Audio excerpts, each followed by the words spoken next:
Amalia. Di sini saya akan sharing ke kalian. Saya akan membahas sedikit materi mengenai apa sih itu komunikasi dalam berorganisasi.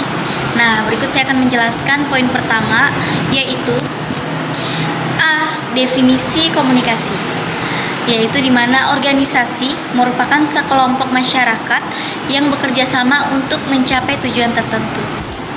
Komunikasi juga digunakan sebagai perekat dalam kelompok masyarakat, sehingga memungkinkan mereka untuk melakukan fungsinya dengan baik secara bersama-sama.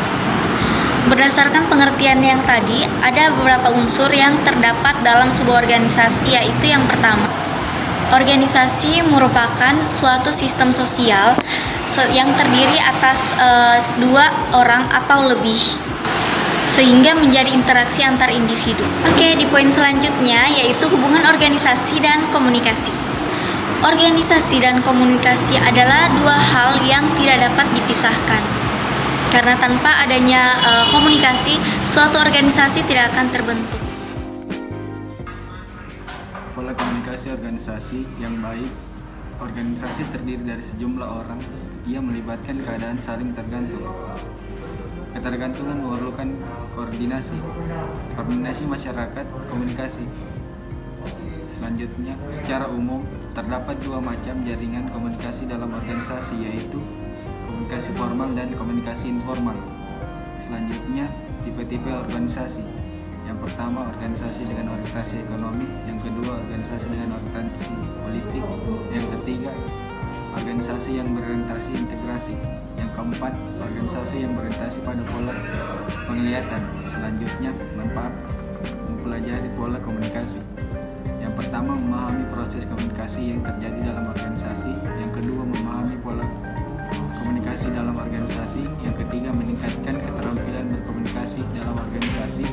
Yang keempat, meningkatkan kemampuan dalam mengatasi konflik organisasi. Seorang manajer dalam organisasi. Menurut Locker dan Messmaker dalam 2014, seorang manajer itu harus menyampaikan sebuah pesanan, ide, atau informasi kepada para karyawan agar pesan yang baik agar para karyawan bisa bekerja efektif sebuah tujuan organisasi. Peran manajer itu terbagi atas tiga, yaitu antara pribadi, informasional, dan keputusan.